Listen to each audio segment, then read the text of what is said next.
We should warn you, this is tough video to watch. A badly burned koala is being treated after an Australian woman risked her own life to save the animal from a raging bushfire.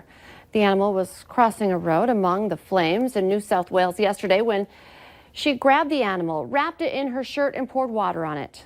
The koala was rushed to a nearby animal hospital.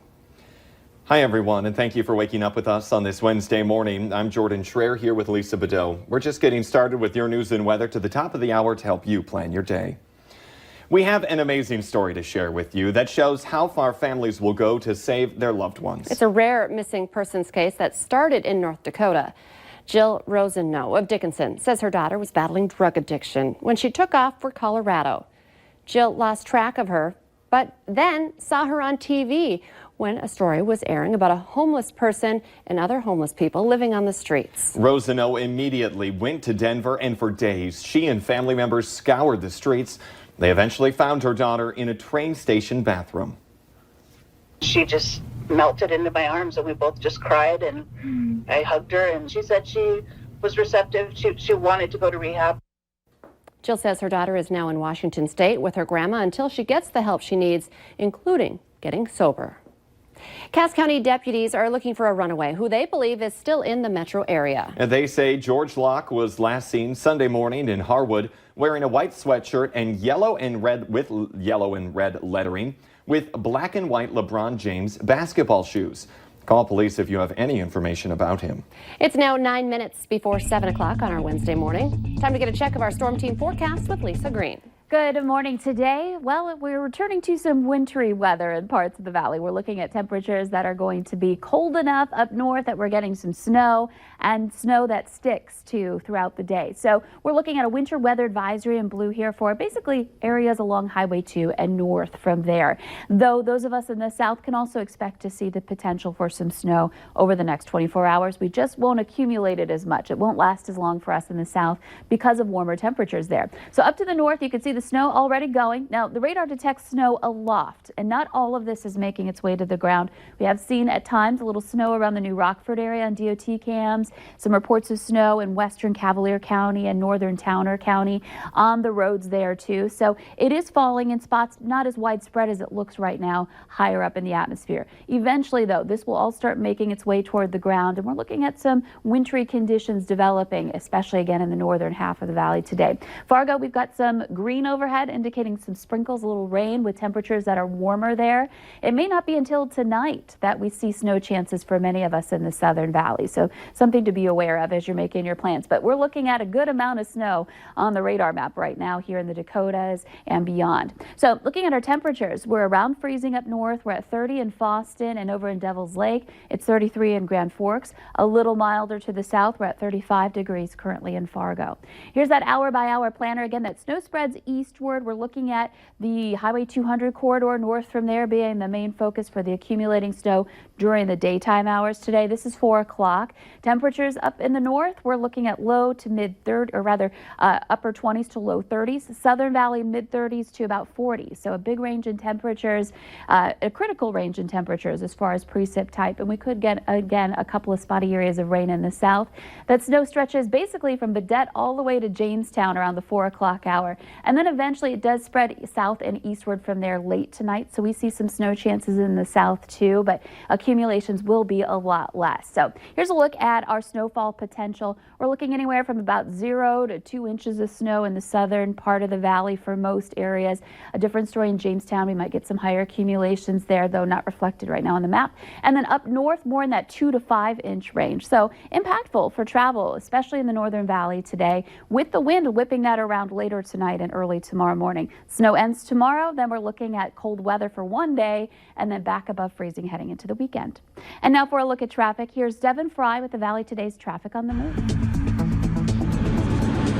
Thank you, Lisa, and good morning, Red River Valley. We're finishing up this hour on I-94. We're heading westbound. Now, it's a solid lineup of traffic on both sides of I-94. However, it's not really causing any delays. It's gotten a little bit more crowded since this morning, but it's been building up consistently, which means that the traffic flow's been able to continue to move freely. We're all going about the speed limit right here, and there's plenty of space between the vehicles, and a lot of people are turning onto either I-29 or, in this case right in front of me, turning onto 45th Street. But in both the westbound here and eastbound lanes, it's a little bit busier. Now, the main busy area in this stretch of the road is back behind me on around the 25th Street area. From 25th Street to the I-29 turnoff, it gets a little bit combative. But other than that, as you can see in front of me, everything seems to move fairly smoothly. And this seemed to be the case throughout each roadway we checked on this morning.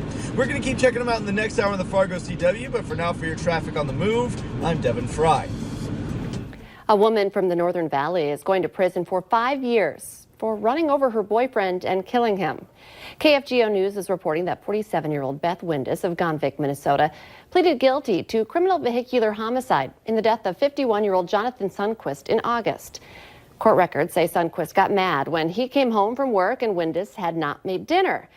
Then when they came home from a bar, police say Windus told Sundquist to get out of the pickup and she backed up over him. A North Dakota family is struggling to understand why anyone would attack their family dog. The Banks family of Minot say they left their beloved golden lab Jake out on Sunday night, and he came back limping and bloody. He had been stabbed multiple times in the head, abdomen, and leg. Vets say Jake will survive, but he faces a long recovery. A North Dakota man is facing drunk driving charges after a wild car crash in the Northern Valley. The state patrol says a driver drifted into a ditch, launched over a driveway, hit 2 trees in another ditch, and then finally came to a stop on someone's front lawn. It happened yesterday morning in Northwood, North Dakota. Fernando Almanza of Hatton is charged with DUI. A Holly man escaped serious injury after being hit by a semi. The crash happened yesterday afternoon near the Buffalo River Speedway in Glendon. Troopers say 41-year-old Christopher Lee was turning onto Highway 10 and pulled in front of the semi. Lee was injured, but the semi driver was not hurt. Fargo police have their hands full with traffic crashes, and they don't respond to all of them. So here's what you need to know about reporting an accident. Officers will be dispatched if someone is hurt, if one of the drivers is drunk or high, if it's a hit and run, if city property is involved, or if damage is over $4,000. Otherwise, exchange insurance information, get their driver's license and plate information, and report the crash to your agent right away. You can read more about reporting car crashes on the Fargo PD's Facebook page. Get into the holiday spirit this weekend by heading out to the Chris Kindle Markt. And that's where we find the Valley today's Abby Furchner. She joins us live from Drecker Brew Halla with more on the Winter Wonderland. Good morning, Abby. Good morning, Lisa and Jordan. I'm here with Ashley with Drecker Brewing Company, and this is going to be a really fun event this weekend here. Why did you guys want to have it at the Brew Halla this year? We have this beautiful beer hall, and it just seems like the perfect place to gather and celebrate the holidays, and I love the holidays, so Yeah. I am all on board. It is absolutely stunning in here, and I'm so excited to see what it's going to look like once all the vendors are in here and set up and it's full of people. But I also want to talk about what you guys are going to have to offer, because you have a special beer just for this weekend. Yes, so our brewers have been working on a hot beer. Ooh. Blue beer is kind of what it's called. I'm not a brewer, so I will admit that right now. But there is like plum and currant and All this what is it? goodness. Cranberries and mulling spices and all of it. It's really great, and I drank a lot of it yesterday. Oh, that's even better. And you can get it in the Chris Kindle Marked mug, so you can get beer in your coffee mug this weekend, which is even better. It's a pretty great combo. But you'll have all your original beers also on tap. Yes, we have our full lineup as well, which is pretty amazing right now. So we're very excited. You're going to want to come out. It starts tomorrow at 5 o'clock here at the Drecker Brew Halla. There's going to be so much going on, from holiday treats like waffles. They were absolutely fabulous. We had one this morning and it was so good, to all the fun different vendors and activities. And it is kids friendly too, so you can bring your kids out for the fun as well. But 5 o'clock tomorrow, you're going to want to come out, get yourself a mug and a beer, and just get into the holiday spirit. I love it. Lots of fun stuff. And I like that it's kid friendly too. Yes, the whole family can enjoy it. Abby Furchner reporting live. Thank you very much this morning.